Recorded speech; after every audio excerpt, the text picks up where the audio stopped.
مما هو ولكن متوسط. عمل مسألة روان عليك وتدخل تحقيقه. أما زمان تحقيق لذا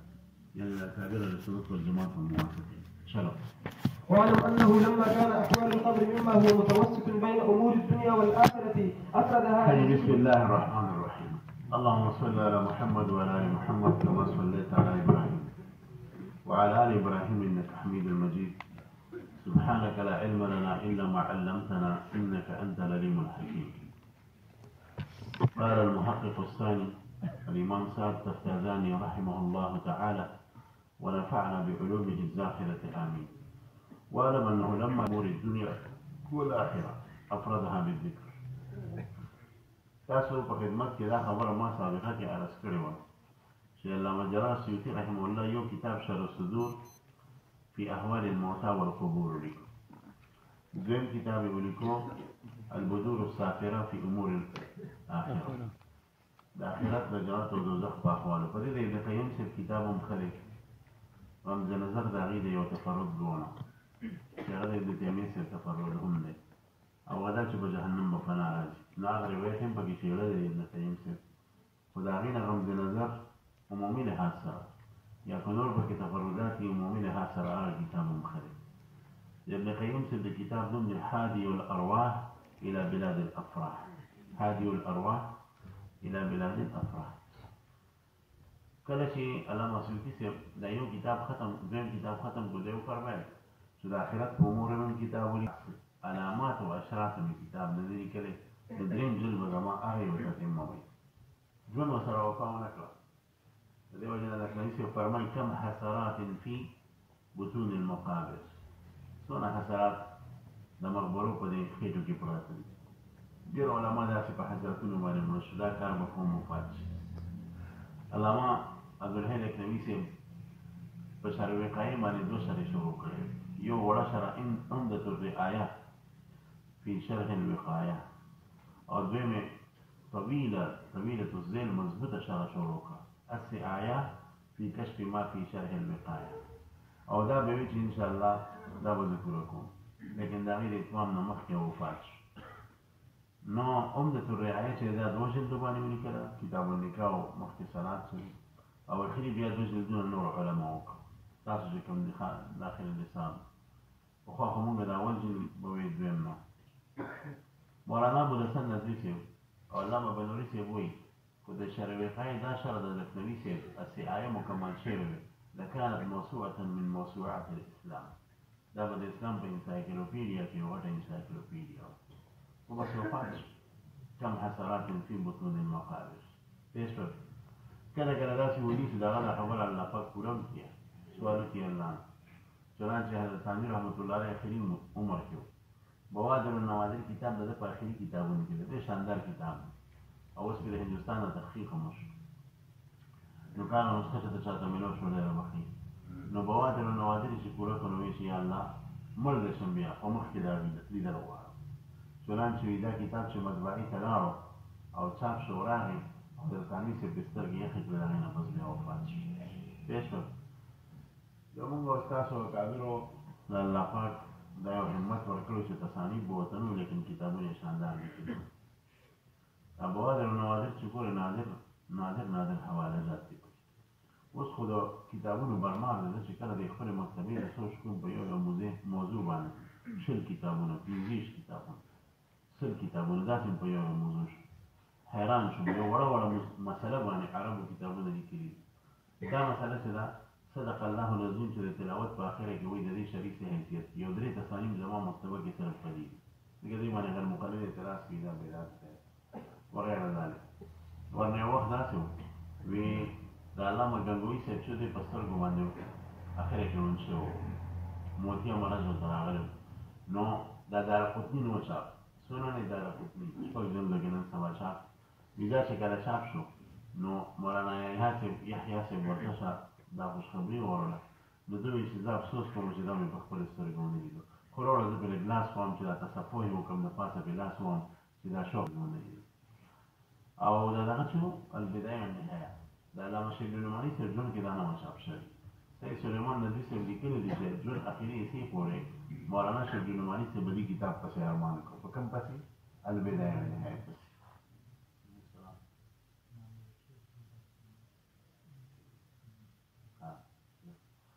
سره راشه بشي تاسو تر بیمار دی د بلاد څخه تاسو خبره پوه شوې نو دا قسمه خبره ده على كل حال نو بیا د ده شاګرد ولګېدو علامه برزنجي رحمه الله او برزنجي صاحب چې کوم دی هغه د استاد د ارمان پوره کړو او کتاب یې ولیکو الاشاعه لحسنات الساعه د درې واړه جلدونه واخلئ دې کې ښکلې تفصیلات حجي نو اوس د برزخ هغه احوال ختم شو عذاب قبر د آخرت د جنت او دوزخ هم شروع کېږي منځ کې د قیامت تعقل القبر مما هو متوسط بین امور الدنیا والآخره وي د آخرت د دنیا په منځ کې د برزخ احوال چې دي دا د قبر احوال افردا بذکر دې ځان له ذکر کړو ثم اشتغل ببيان حقية الحشر ببيان حقية الحشر وتفاصيل ما يتعلق بأمور الآخرة او تفاصيل بيان كذا وسط د آخرت د امور سره متعلق دي ودليل كل او د عذاب قبر او د اخري څونه سمیات چې راځي د دې ټول دلیل څه دی انه امور ممکنه اخبر بها الصادق دا امور ممکنه دي یعنی دا د قبیل د محال نه دي قبیل د ممتنع نه دي امور ممکنه دي په امکان خاص سره خبر ورکړي دی بده سره صادق عز وجل عليه السلام ونطق بها الكتاب والسنه وناطق شوی دی کتاب والسنه فتكون ثابته پس دا امور سمعيات چې څونه دي دا ثابت وي وصرح بحقية كل منها تحقيقا وتأكيدا واعتناء بشاني او ظالم په تفصیل سره د اړیو د حقیقت او تفصیل کړی دی د پاره د تحقیق د پاره د تاکید او د پاره د چې اړیو عقیده په کې آخرت نه سره مهتم بشان ده فقال النبي والبعث او یو عقیده د وان يبعث الله تعالى الموت من القبور وغدا ان شاء الله پاک ما دا مړي راجم لیکیا بأن يجمع اجزاهم الاصليه چې د اجزاء اصلي برا جمع کې چنانچه د قیامت ورځ به دا ټول راپاسي د خپلو خبرو قیامت چې برپا شي نو لومبنې اول خو به دا خلک راپاسي پوه شوې نو لومبنۍ خلک چې د قبرونو نه راپاسي به څوکي نو د بعضې کتابونه لیکلي دي شروع د بخاري لومبنۍ هستي چې د قبر شریف نه به راپاسي به رسول الله صلی الله علیه وسلم او بیا به یاران او د هغې نه پس به د جنت البقیع والا خلک مړي راپاسي چې تقریبا 1000 صحابه کرام دي پکې وروسته دی د هغې نه پس به بیا د شام د مکې مکرمې جنت المعلا چې دی د هغې مړي به راپاسي او بیا ورپسې شام او ورپسې دا ټول علاقې او د حشر د میدان به شام فلسطین جزیرة العرب دا علاقې به جوړې شي او دې ته به خلک ځي وهو ان يبعث الله تعالى الموت من القبور بأن يجمع اجزاهم الاصليه چې دي اجزاء اصليه به راجمع کړي یعنې دا مړي چې راپاسي نو هډوکي بیا راودرېږي او دا غوښې به ورپسې ورمنډه کوي غوښه به هغه ورمنډه کړي دا خوره غوښه به دې جوړېږي چې کوم د ده د مور د ګېډې نه تر بوډاوالي پورې کومه غوښه ده چې کوم چپس یې خوړلي دي او نور څیزونه یې خوړلي دي هغه غوښې جوړې شوي دا فوزده ده ګورې هغه به تل نه کړي اما نن خېلې ورپسې پوه شوه بېګا ښه بیا یجمعهم اجزاهم الاصلي ویعید الارواح الله پاک به دې ته ارواح چې کوم دی هم راواپس کړي نو والبعث حق دا بعث بعد الموت حق دی لقوله تعالی ثم انکم یوم القیامة تبعثون وقوله تعالى قل يحيي الذي انشا اول مره قل پیغمبر علیه السلام دې ته ووایي یحیي الذي چې راژوندی کې به دوی لره هغه ذات چې ټول منې چشتې کړي نو دوباره پیدا کول ورته اسانه نو شیخ صاحب فرمایل ډاکټر صاحب شاه صاحب رحمت الله علیه وی نقاش نقش ثاني بهتر پسند د اول مصور چې تصویر جوړوي نو په دوباره ډېر په ښه طریقه باندې جوړوي د قیاس تقاضا هم دا ده نو چې الله تعالی نطفې نه پیدا کړي نو دوباره پیدا کول خو د نور هم آسان شو ځکه چې هغه میټیریل خو شته کم الى غیر ذلك من النصوص القاطعه الناطقه بحشر الاجساد دا رنګ نور نصوص چې هغه ټول دلالت په دې خبره باندې کوي چې مړي به الله پاک راژوندي کوي او اجساد به راژوندي کوي وانکر الفلاسفه وفلاسفه د قیامت انکار کوي فلاسفو کې بعضې خلکو ابن سینا هم درج کړی چې ابن سینا هم د قیامت انکار کړی او د حشر الاجساد انکار یې کړی لیکن علامه کفري صاحب په دې قول رد کوي او هغه دا وایي چې د کتاب الشفا چې د ابن سینا کتاب دی هغې کې د هغه عبارت دا نه دی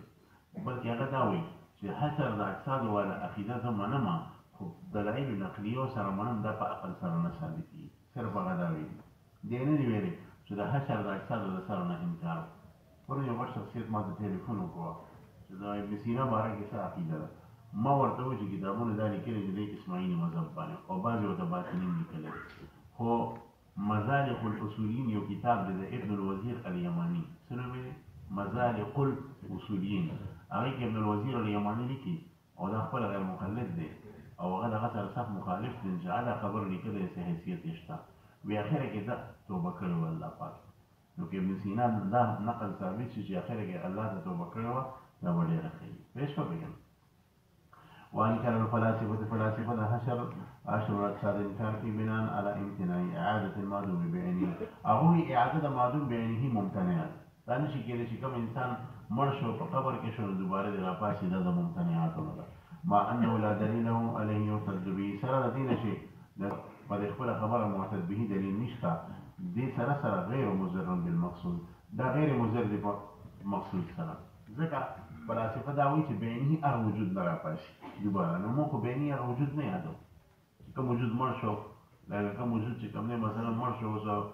یو کس دی 200 کیلو وزن دی 300 کیلو وزن دی تشې کیلې خوړلې دی او وازګې راښکلې دي نو دې چې مړ شي د قیامت په ورځ به 3 کیلو وزن سره نه راپاسي بلکې د مور د ګېډې نه واله تر بوډاوالي پورې چې کوم اجزا یې سیه ده په غوښو کې دي هم هغه اجزا یې سیو سره به راپاسي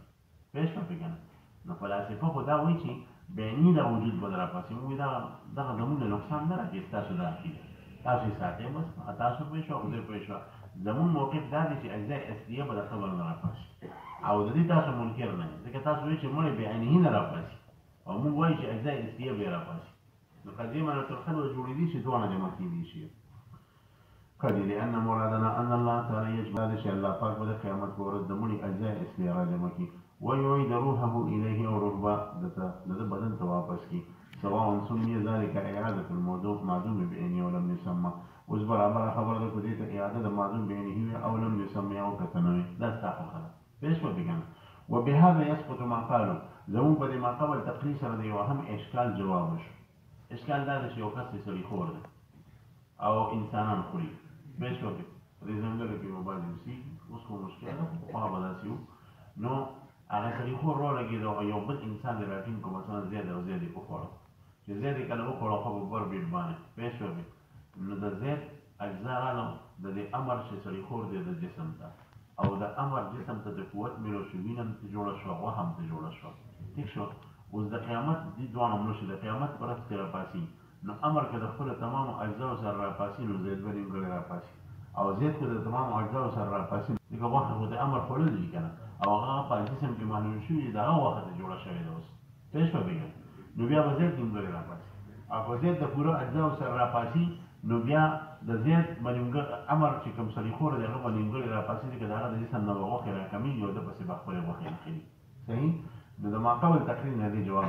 وشوه هغه دا چې د امر سړي خور په جسم کې د زید دا کومه غوښه نښتې ده نو دا فضله ده دې سره به دې نه راپاسي دا به د جسم نه جدا شي او چې د چا جزء اصلیه دا غوښه چې هغه زید دی هغه ته به واپس شي او امر به د خپل اجزا اصلیو سره راپاسي لکه په خبره باندې پېښ وکړه جواب اسان شو وبهذا يسقط ما قالوا بدي سردم فلاسفه دا اعتراضم چې دې ساقط شو انه في صورت دا اعتراض دا دی انه لو اكل انسان لك امر رو لګیدو او زید اخرو به حيث صار جزء منه په داسې طریقې سره چې زید دا غوښه جزء منه د امرنا فتلك الاجزاء اما ان تعاد فيهما یا خو به د اجزا په دې امر او زید دوانو کې واپس شي وهو محله ځکه اجزا یو دي دوانو کې بس واپس کیږي او في احدهما یا په دوانو کې به یو کې واپس کیږي فلا يكون الاخر معادا بجميع اجزائه دا بل به چې کوم دی معاد نشي په تمامو اجزاو خپلو سره وذلك او جواب یې سقوط د اعتراض د بیانې دا اعتراض ځکه ساقط دی وذلك لان المعاد انما هو الاجزاء الاصليه الباقيه من اول الامر الى اخره چې اجزاء اصليه چې کوم دي دا هغه چې د مړي چې راوبس کېږي او معاد کېږي دا سره د هغه اجزاء اصلیونه چې کوم باقي دي د اول عمر نه اخر عمر پورې والاجزاء الماكوله فضلة في الاكل واجزاء ماكوله شري دا فضله دي په اکل کې سړي خور کې نو د زید تبع خپل اجزاء واپس شي اجزاء چې کوم ماکول دي لا اصليه دا اصلي نه دي په نسبت د امر سره د سړي خور لکه جواب باندې پېښ وکړه چلو فإن قيل هذا قول بالتناسخ لأن البدن الثاني ليس هو الأول لما ورد في الحديث من مرض وأن الجهنمية فإن قيل معترض دماغ خراب شوي وبس سويا ده بس ممكن مورد فإن قيل هذا قول بالتناسخ دا خو تناسخ شو ځکه په دنیا کې چې کوم دی په جسم یو ګناهګار سړی دی او ده په جسم کې روح نو د قیامت په ورځ باندې حدیث کې راځي چې یو سړي دا غاښ به دومره غټ شي چې د احد د غر عمره به شي، او په دې باندې علماءان لګي او د غاښ کې به روح هم راشي، لکه څنګه چې د غوښه خوږېږي دا غاښ به هم خوږېږي. پوه شوې؟ نو بلې به د غاښ به دغه لګي او هغې کې به هم دغه روح واپس شي. نو په دنیا کې دا جسم مړوتي و، پوه شوې؟ هغې کې روح او اوس چې ووت آخرت کې د احد د غر عمره شو. یا دغه رنګې حدیث کې راځي چې جنتیان به جنت ته ځي، په دې حالت کې دوی به امرد وي، جرد المردن. پوه شوې؟ جرد د اجرت جمع ده او مطلب دا چې په جسم یې فالتو ویښته نه وي، ببر به نه ښه دا سنګل ښکاري کې چې د چیرې خپې ښکاري، پوه شوې؟ ببر به نه ښکلي سفر به وي او مرد امرد به ګیره به هم نه، عمر به 33 سال انداز کې ښکاري، یعنی عمر به 33 سال وي خو ښکاري به د 70 سال انداز کې وړو کې لږ څه کېږي. پوه شوې؟ نو د ده به ګیره هم لا نه، نو په دنیا کې خو د غټه ګیره وه، غټ ویښتي وه، او آخرت کې به جرد المردن وي او د جهنمي و پکې دا جسم دونه غټ شي. نو دا روح د یو جسم نه په دنیا کې راووته بل کې لاړو، نو دا خو تناسق دی. نو موږ جواب کوو چې اجزا استیا د دواړو جسمونه خو یو دي که نه، دا خو یو حساب سره بدل شو، عین خو نه دی بدل که نه. ټیک دا د دغې جهنمي دا غاښ د احد د غر عمره شو، خو نفس غاښ خو هماغه دی که نه. ټیک دا جردن مردن شون دا خو اوصاف کې صرف نفس جسم خو چې په دنیا کې کم دی هغه په جنت کې ماغه کوي، دا تناسق نه شو. تناسق خو دې ته وایي لکه چې کوم د قسمت والا مذهب دی، هغوی د انسان چې مړ شي دا روح دې وځي، نو چې دا نیک انسان یې که نه، نو دا روح یې په دې کوڅې کې ورننوځي، یو بل خسیس کې ورننوځي، غوا کې ورننوځي، او که بد انسان یې دا روح یې په دې سپو کې ورننوځي. هغه جسمونه جدا شو، تناسق هغې ته وایي، دا خو تناسق نه دی. تناسق وایي ولا مشاهده فی الاصطلاح لنګېږه، دې ته تناسق وایي. دې ته خو ته هر څه ویل، امام شافعي صاحب وایي که اهل بیتو سره مینه شیعت وي زمانه غټ شیعه نشته، که اهل بیتو سره مینه شیعت وي تشیع وي زمانه غټ تشیع والا نشته. اهل بیتو سره مینه کور خو شیعت نه دی، دا خو زموږ د ایمان حصه ده. پوه شوې؟ پیغمبر علیه السلام موږ ته حکم کړی زما اهل بیتو سره مینه کوئ، اهل بیتو سره مینه خو تشیع نه ده. نو دغه شان خبره ده، دې ته ته تناسق وایي، شل پېرې ورته وایي. نو موږ دې سره سویمل په خبره باندې پوه شوې. فإن قيل هذا قول بالتناسخ دا قول خود التناسخ لأن البدن الثاني لك آخرت بدن شدي ليس هو الأول ده المني بدن نري ديك اشتباه كده دي وشي المني بدن نري بينما ورد في الحديث لك حديث كراري من أن أهل الجنة جرد مردن شجرتين أجرت بي فالتو يختوى بني أمرت بي وإن الجهنمي يزر سو مثله أو الجهنمي وأخذه تغرم بي ومنها هنا قال من قال هذا ما خلق لا غير ما من مذهب إلا وللتناسخ فيه قدم راسخ چې هر مذهب کې د تناسخ یو کلک قدم یو کلکه ایسه ده، هر مذهب کې تناسخ کول شته. دا چا ویلي دي؟ قلنا جواب کې مو وایي انما يلزم التناسخ لو لم يكن البدن الثاني مخلوقا من الاجزاء الاصليه للبدن الاولي، چې لازمي دی په تناسخ او وخت کې چې دا بدن ثاني مخلوق نه وي د اجزاء اصليه د بدن اول نه. حال دا چې دا بدن ثاني اجزاء اصليه او د اول بدن چې په دنیا کې دی اجزاء اصليه یو دی او کنه دی، دا تناسخ څنګه شو؟ وإن مثل هذا وإن سمي مثل ذلك تناسخا وشرديتم تناسخ كان نظام في مجرد الاسم لا تاثر علمي اسمي باس معناه کې باس نشته، معناه کې تماثل يوشي ولا دليل على استحالة إعادة الروح إلى مثل هذا البدن والدليل نشته پدې چې إعادة الروح محاله ده مثل الذي بدلته بل أدلة القائمة على حقيقة بلکې أدلة الكتاب والسنة قائم دي پدا چې غنتا إعادة باندې سواء سمي تناسخ ام لا برابر خبره ده، دا مسمى شي په تناسخ او په غیر بل څه سره نه کې مسمى کې نه واستاخو خلا وبره العقيده ومداد شرط. والوزن حق لقوله تعالى والوزن يومئذ الحق والميزان عبارة عما يعرف والوزن حق او د قیامت پر ورځ به تل د میزان لري او دا تل د میزان د دې سلسله بداسي چې دا به دونه غټي روایت کې راځي چې هو اسمانونه اوس مکه لري په یو چابلي کې واچي داسې وختل لکه بهانه کې چې راګیا دانه کې پېښ وي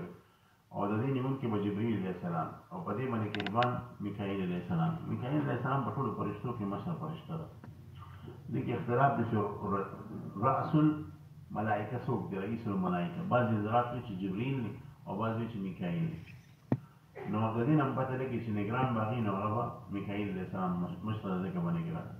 او د دې بعضې حضرات جواب ځکه ورکوي چې د هغه تجربه ډېرې او هغه عمر هم ډېر دی ځکه هغه یې په نګران مقرر کړي. نو رئیس الملائکه جبرئیل علیه السلام دا تله به چې کوم یې نیولي هغې د دې تلې به دوه چابلي، یو چابلي به دا به د عرش مخامخ وي، ښي طرف ته چابلي به د جنت مخامخ وي او ګس طرف ته چابلي به د دوزخ مخامخ وي. یو موقوف روایت کې راځي چې داود علیه السلام یو پیغمبر الله تعالی ته وویل چې ما ته دا تله وکړه، نو الله تعالی ورته وایي چې تا برونه زه اصرار وکړو چې نه یا الله ما ته وکړه. چې کله هغه تله ولید دونه هیبت ترې راغی چې بېهوشه شو، چې کله په هوش کې راغی نو ویې فرمایل ورته الله پاک چې تا ته فرمایلي چې تله مه وي، دونه غټه تله به وي او دونه عظیم الشانه تله به وي. پوه شوئ؟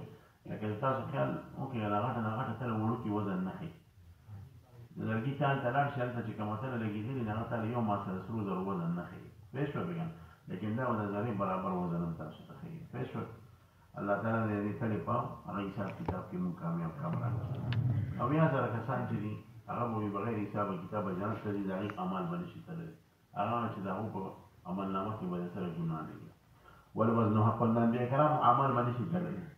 ځکه چې به طور دا دې اکرام نه دی، نو دې اکرام نه دی، دې به خلکو ته ولاړې خپلو امتیانو. والوزن حق لقوله تعالی والوزن يومئذ الحق، او دغه رنګ نور آیتونه هم دي. والميزان عبارة عما يعرف به مقادير الأعمال، او تله چې دا عبارت ده هغه څه نه هغه آلې نه شي په دې سره به د اعمالو مقدارونه پېژندلی شي. والعقل قاصر عن ادراک کیفیته، او په دې دنیا کې عقل قاصر دی د هغې د کیفیت ادراک نه. وانکرته المعتزله، کتاب و سنت په دې باندې دلالت کوي، خو هغوی عقل وایي زموږ د عقل مخالف ته موږ کله د میزان نه منو. هغه وایي ګوره دا تله چې دا په دې به تاسو وایئ چې اعمال به تللی، نو اعمال خو آراج دي، چې اعمال کله آراج دي نو آراج به څنګه په تله باندې تللی شي؟ په تله باندې خو عیان تللی شي. نو دې دوه جواب دي. یو جواب خو دغه دی چې د کتاب والا ورکړی دی چې اصل کې نفس اعمال به نه شي تللی، بلکې هغه رجسټر یې به تللی شي چې نیک او بد اعمال یې پکې لیکلي. دغه رجسټر خو عیان دي که یو خبر. په دویم جواب د جدید ساینس په تناظر کې دی چې نن سبا ساینس دا ثابته کړه، ساینس د اسلام خادم علم دی چې نفس اعراض هم تللی شي. ته به ته تلې په ترمامیټر باندې ګرمي تلې، سردي تلې، دا ټول چې کوم دی اعراض دي. نو چې دا ته تلې نو دې مطلب دا دی چې اعمال به هم تللی شي. اعمال تله خو بیا نور هم اسانه ده. وانکرته دویم اعتراض هغوی دا کوي چې د اعمالو د تللو ضرورت دی، چې ځکه الله ته پته چې دې سړي دونه ګناهونه یې دونه نیکۍ دي، راشه دی جنت ته بوځي دوزخ ته بوځي. نو دا یو عبث کار دی، الله بس کار نه کوي. نو موږ دې ته جواب ورکوو، کتاب والا خو دا جواب ورکړی دی چې د الله پاک نو څه تپوس نه شي کولی چې ولې تلي، او که تلي دې کې بس حکمت یا حکمت به موږ ته نه معلوم. یو جواب دې ورکړی. خو دویم جواب د خارج نه دی، هغه دا دی چې وروره د دې مطلب دا دی، د دې فایده دا دی چې د انسان ته پته ولګي زه جهنم ته ځم، الله ما سره ظلم نه کوي. هسې نه چې ده په زړه کې دا خیال راشي چې زه جهنم ته چې کوم دی ور لوټه کړم او زما ګناه نه وه، او ګناهګاران خو خامخا دا وایي. اکثر تاسو به دې جیب کې راشئ لس تسمړې به یې کړي، زه بې ګناه راغلی ظلم یې راسره کړی دی، پوه شوه بېګا، لس تسمړې به یې کړي او دنیا ناروا کارونه به یې کړي، خپل جرم به نه قبلوي. نه د مجرم په سرزنش کې دا پرته ده چې دی به جرم نه قبلوي. نو الله ورته د تلې په ذریعې سره هر څه ورښکاره کړي، دې به بیا وایي چې ما سره حق شوي، ما سره انصاف شوی. پوه شوه بېګا؟ معتزله دې خو ماته ګډې وډې وایي. وانکرته المعتزله، انکار کې معتزله دې تلې د میزان لأن الاعمال آراض، ځکه وکړ اعادتها. اول خو دې اعاده ممکن نه ده، خو چې اعاده ممکنه شي لم يمکن وزنها، وزن نه دی ممکن. معتزله خو دا کوم ځای کې اوسېږي، راشي سنسونه ترقي وکړه. ولأنها معلومة لله تعالى، ذكر چې دا الله پاک دا اعمال معلوم دي، وزن عبث وزن عبث دی. والجواب انه قد ورد في الحديث ان كتب الاعمال هي التي توزن. یو حدیث کې راغلی چې د انسانانو د اعمالو کتب به تللی شي. پوه شوه؟ فلا اشکال بنشته. انشاءالله چې اخري حدیث کې بیا په بخاري کې زه به دې پوره تفصیل کوم، او کافي علوم به کې چې دوه درې ورځو کې دا زموږ چې دلته کوم ختم وي د هغې نه مخکې زه هلکانو ته د اخري حدیث وزن د اعمالو لږ تفصیلي پړاو کوم. نو بیا هغه ختم کې بیا عوامي خبرې، هغې کې علمي تحقیقات نه دي، که عوام په هغې باندې نه پوهېږي بوج کېږي. د هغې نه مخکې زه دورې والا ته پړاو، نو په موقع د سره بیا په هغه موقع باندې حاضري وکړي. پوه شوه؟ هلته بیا تېرې شیندوخه ولا تقدیر تسلیم کون افعال الله تعالی مؤلفه بلا غرض. اول خدای الله پاک افعال مؤلف بې غرض لري، او که مؤلف بې غرض یې مؤلف لکه د معتزلو مسلک چې دی چې یاره څه غرض دی الله پاک چې د خلکو اعمال تلي. نو موږ به جواب کې ووایو لعل فی الوزن حکمة لا نطلع علیها، کېدای شي په دې وزن کې څه حکمت وي او څه وجه وي چې موږ ته پته نشته. وعدم اطلاعنا على الحکمة لا یوجب العبث، وزموږ عدم اطلاع په دغه حکمت باندې نه واجبوي د الله پاک په کار باندې عبث. نو موږ ورته حکمت یې موږ ته معلوم دی، او حکمت دا دی چې سړي ته پته ولګي چې زه سبا کېږم او د سور ورته مې وویل، د تور ورته مې وویل، نو ولې مې وویل چې دا ټول دلایل مخې ته راشي که نه؟ خبره پوهېږئ؟ چلو والكتاب المثبت فيه طاعات العباد ومعاصيهم يؤتى للمؤمنين بأيمانهم والكفار بشمائلهم. أمور بتاعه خيال كل الله بس حساب كتاب كذا سوى يمكن ندا خبر حق لها حساب بم کی کتاب بم او کتاب من نامې ته من نام ورکول شي الله دې موږ په خلاص راوړي ندا دا کتاب ذکر دی او حساب په دې کتاب کې شامل دی حساب ذکر مثبت فيه طاعات العباد ومعاصيهم او کتاب چې لیکل شوی دی په دې کې طاعت د بندګانو او ګناهونو د بندګانو يؤتى للمؤمنين بأيمانهم مؤمنا لو بخلاص باندې ورکړي شو کفار بشمائلهم او رأسهم او کفار او په دې د سلاسل د شاته طرف ورکړي شي شاته ورنه کله شوی او په دې کس داس کې وشا طرف د عمل نامه دي په ذلت ورکول شي لکه مجرم چې جیل ته لګي په قطار کې دی ضروري او دا په زنجیر دی ولا لاس تړلې شاته په دې شاته ولا په کس داس کې عمل نامه ورکول ته ورکړي ځه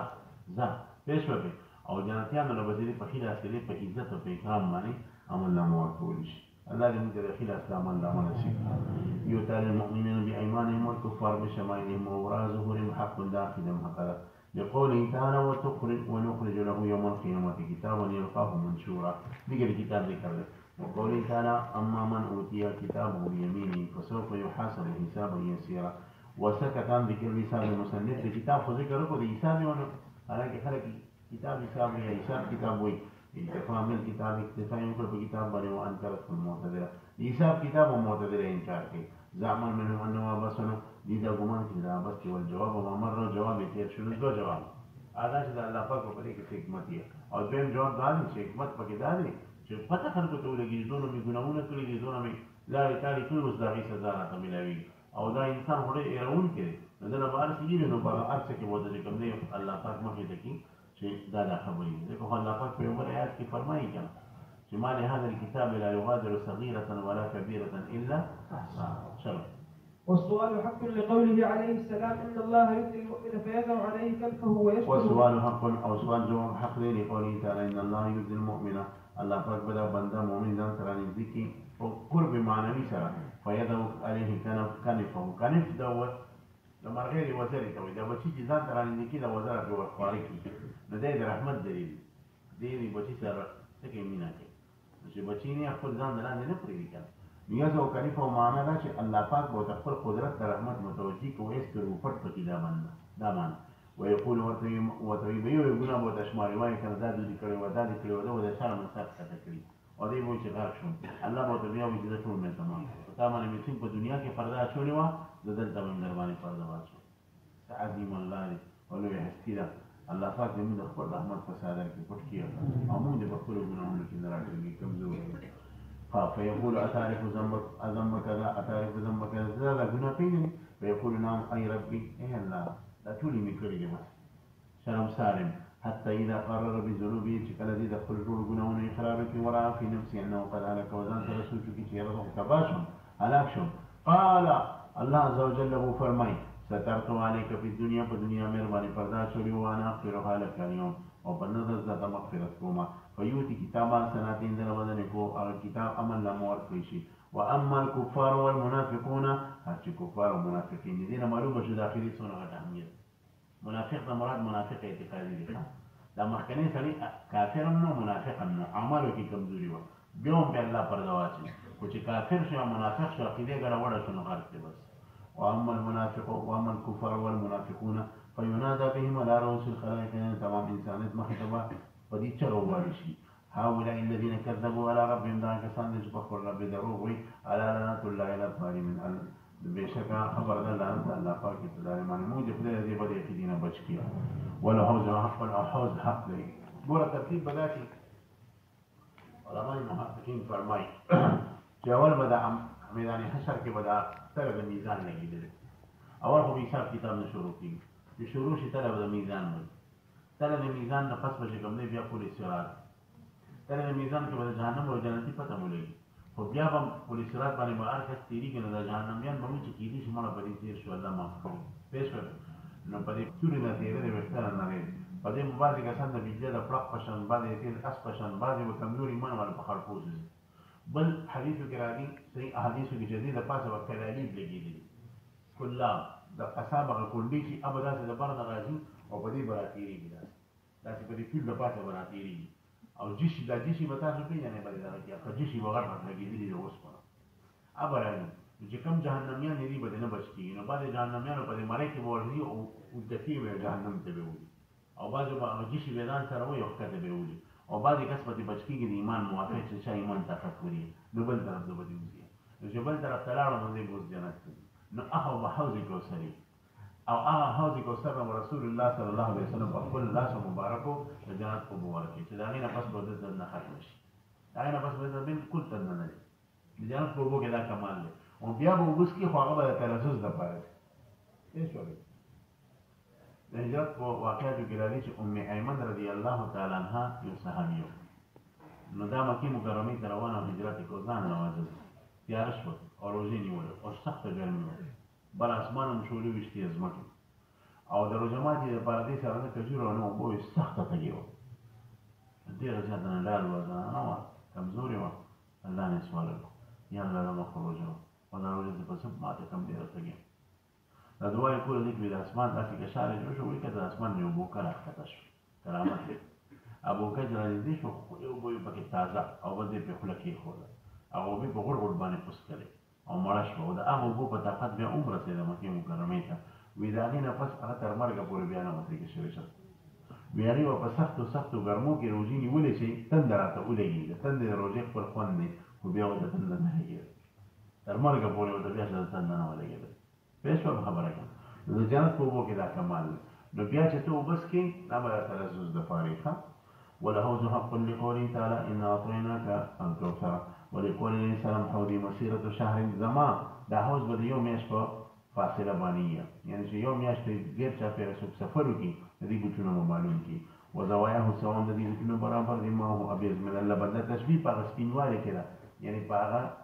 سپینوالي په صفاوالي کې ده هغه رنګ به یې سپین نه وي رنګ به یې د اوبو په شانې ښه خو پې خو ډېر سپین وي که نه دغه رنګېدا به او صفا وي دغه رنګېدا به هم صفا وي اوبه به چې کوم دی ابیض به زیاتې سپینې وي من اللبن د پوی نه ورېحه اطیب من المسک او خوشبو به د مشک نه زیاته خوږې وکیزانه او کوزې د دې چې دي کنډولونه او کوزې غونته اکثر من نجوم السما دا به د اسمان د هغه ستورو نه سیوی من یشرب منها فلا یدمع ابدا څوک چې ځینې یو پرې اوبه وڅکي چرې به هم تږي نه شي والاحادیث فیه کثیره او په باب د اوس کې چې کوم دی احادیث تواتر سره رسېدلي دي والصراط حق او عقیده د پل صراط هم حق ده وهو جسم د شلو نه زیات احادیث دلالت کوي په پل صراط باندې او تواتر د لاسه نه ثابتېږي وهو جسر ممدود علامت د جهنم دا هغه پل دی چې اوږد پروت دی علامت د جهنم د جهنم په ملا باندې ادق من الشعر د ویښته نه زیات لرې دی واحد من السیف د تورې نه زیات دی تېره دی یعبره اهل الجنه په دې باندې به جنتیان تېرېږي وتذل به اقدام اهل النار و د اهل النار قدمونه وبخرېږي ښکته وپرېوځي جهنم ته وانکروا اکثر ډېر سخت موقف دی دا یو موقف به څونه ګران دی خیال هم دی که نه تصور وکړې دا عقل به یې ممکن همداسې به یو بل وینو یو بل به پېژنو یوه کیفیت به وي الله دې موت ته کامیاب کړي وانکروا اکثر المعتزلة اکثر معتزلې انکار کوي لأنه لا يمكن العبور عليه ځکه چې په دې باندې عبور نه دی ممکن هغه وایي د دې باندې عبور د سره ممکن نه دی چې عبور به ممکن نه دی بیا داسې پول به الله پاک څنګه جوړوي پوه شوه وینا هم کله بچري وي عبور به ممکن شي نو دا د مؤمنانو لپاره چې کوم دی تعبیر دی لهذا پر اصطلاح د سره منل نه دي پکار پوه شوه نو دې تاسو په دې کې ځکه په غلطه چې قیاس د غایب هم په شاهد باندې و والجواب أن الله تعالى قادر على أن يمكن من العبور عليه ويسهله على المؤمنين جواب دا دی چې الله تعالی په دې قادر دی چې مؤمن قادر کړي په دې باندې چې دې په دې پول ورتېر کړي او ويسهله على المؤمنين او دا پول په دې مؤمنانو باندې آسان کړي حتی ان منهم من يجوز كالبرق الخاطف ځکه بعضې جنتیان به تیز ایمان والي نه هغوی به په دې باندې تېر شي د بجلۍ د برق په شان ومنهم كالريح هابت بعضې به تېسیرې په شان ومنهم كالجواد المصري او بعضې به چې کوم دی د تیز اس په شان الى غیر ذلک مما ورد فی الحدیث لکه څنګه چې راغلي دي او بعضې به د خړپوسو باندې روانې دي چې چا ایمان کمزوري لکه خبره پېښ شوې زه بس